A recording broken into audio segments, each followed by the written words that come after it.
अगर किसी चीज को पूरी शिद्दत से चाहो तो पूरी कायनात उसे तुमसे मिलाने की साजिश में लग जाती है। The great Shahrukh Khan. সত্যি কি এরকম হয়, নাকি এটা জাস্ট একটা ডায়লগ? চমৎকার বলে সত্যি কি কিছু আছে? Welcome back again to my channel Amrita Barsha. আজকের আলোচনা এটা নিয়েই। আসুন শুনবো। আসলে আমাদের মানব চিত্ত একটা কল্পবৃক্ষের মতো, যার গোড়াটা পোতা আছে আমাদের এখানে থাকা পিটুইটারি গ্ল্যান্ডের মধ্যে। তার অগণিত শাখা প্রশাখা আসলে আমাদের চাহিদা বা চিন্তাধারা বা একটা সম্ভাবনা ছাড়া আর কিছুই নয়। ভেবে দেখবেন, আমরা যখন কোনো গাছ লাগাই, একটু বড় হওয়ার সাথে সাথে সময়ে সময়ে তার ডালগুলোকে কেটে দিই। কেন কেটে দিই? যাতে করে অকারণে সমস্ত পুষ্টিরস তার সবকটা ডালে ছড়িয়ে গিয়ে জিনিসটাকে নষ্ট না করতে পারে, মানে পুষ্টিরসটাকে নষ্ট না করতে পারে। তার চেয়ে বরং একটা বা দুটো ডালে পুষ্টিরসটাকে সঙ্ঘবদ্ধ রেখে সেখানে আমরা ফুল বা ফল ধরানোর চেষ্টা করি। আমাদের কল্পবৃক্ষও কিন্তু খানিকটা এরকম। এই অগণিত শাখা প্রশাখায় আমাদের বিভিন্ন রকম চিন্তাভাবনা ঘুরপাক খাচ্ছে। এখন আপনি যদি এই কল্পবৃক্ষের সবকটা শাখা প্রশাখায় ফোকাস না করে আপনি সত্যি সত্যি যেটা চান বা যেটা ছাড়া আপনার মন একেবারেই অশান্ত, সেই ডালটাকে রেখে বা আরও দু একটি ডাল রেখে বাকি ডালগুলোকে যদি কেটে দেন, মানে কল্পবৃক্ষ থেকে কেটে দেন, তাহলে কিন্তু সেই স্বপ্ন বা সেই চাহিদা পূরণের সম্ভাবনা অনেক গুণ বেড়ে যায়। আর এটাকেই বলে চমৎকার বা ট্রু ম্যানিফেস্টেশন। আজকালকার দিনে সোশ্যাল মিডিয়ায় আমরা অনেক রকম ম্যানিফেস্টেশন টিপস পাই। যেমন ধরুন, আম, অমুক মন্ত্র টানা 21 দিন ধরে এতবার করে জপ করতে হবে। আসলে এই টোটকাটা বা এই টিপসটা আপনার ওই স্পেসিফিক শাখা বা প্রশাখাকে জল এবং সার দেওয়ার একটা নিয়মিত প্রচেষ্টা, কোনো একটা ঈশ্বরকে সাক্ষী রেখে। কারণ আমরা ধরে নিচ্ছি ঈশ্বরের সামনে আমাদের মানসিক অবস্থা অনেকটা পবিত্র থাকে, অনেকটা একাগ্র থাকে। তাই কোনো না কোনোভাবে আমরা বারবার আমাদের মনটাকে ঘুরিয়ে ফিরিয়ে কোনো একটি শাখা বা প্রশাখার উপর, সেই কল্পবৃক্ষের একটি বা দুটি শাখা প্রশাখার ওপর সংঘবদ্ধ করার চেষ্টা করছি। এটাকেই কিন্তু বলে ম্যানিফেস্টেশন। সুতরাং চমৎকার হয়। আবার ভেবে দেখুন, যে ছোট গাছটা অলরেডি একটা বৃক্ষ বা একটা মহিরুহতে পরিণত হয়েছে, তার কিন্তু ডাল ছাঁটার দরকার পড়ে না। দেখবেন তার ডালে ডালে ফুল ফল ভরে আছে। ঠিক সেরকমভাবেই কেউ হয়তো একটা খেলোয়াড় হিসাবে প্রতিষ্ঠা পেয়েছেন।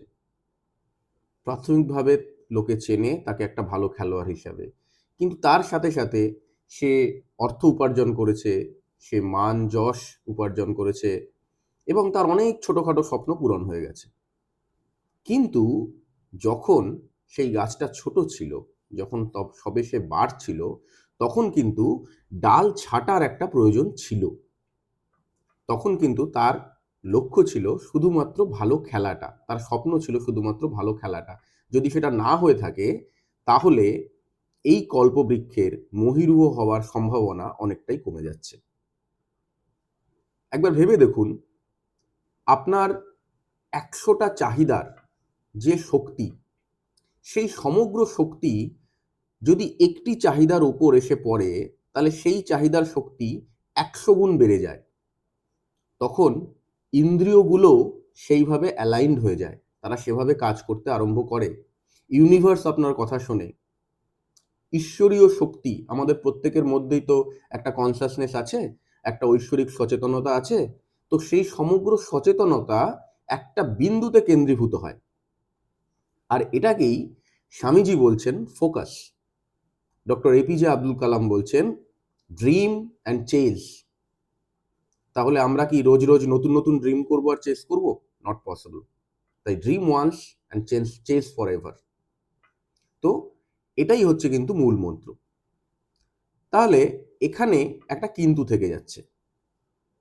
যেমন স্বামীজি বলছেন, আমি ক্রোশ খানেক দূরে বসে থেকে একজনের অসুস্থতা ঠিক করে দিতে পারি, শুধুমাত্র মানসিকভাবে আশা করে বা মানসিকভাবে চেয়ে।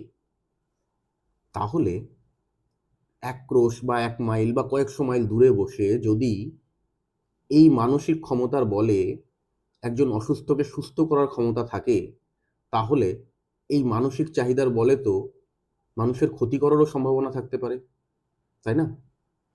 তাহলে সত্যি কি এটা হতে পারে আমার সাথে? এটা কি হয়? এটাই কি ব্ল্যাক ম্যাজিক? আমি বলবো হ্যাঁ, এটাই ব্ল্যাক ম্যাজিক। এর বিভিন্ন বিভিন্ন ফর্ম আছে, সেগুলো পরে কোনোদিন আলোচনা হবে। কিন্তু আপাতত এটা জেনে রাখুন, এটা ততক্ষণই সম্ভব যতক্ষণ আপনি কোথাও একটা বিশ্বাস করেন যে আপনার ক্ষতি করা সম্ভব বা কেউ আপনার ক্ষতি করতে পারে।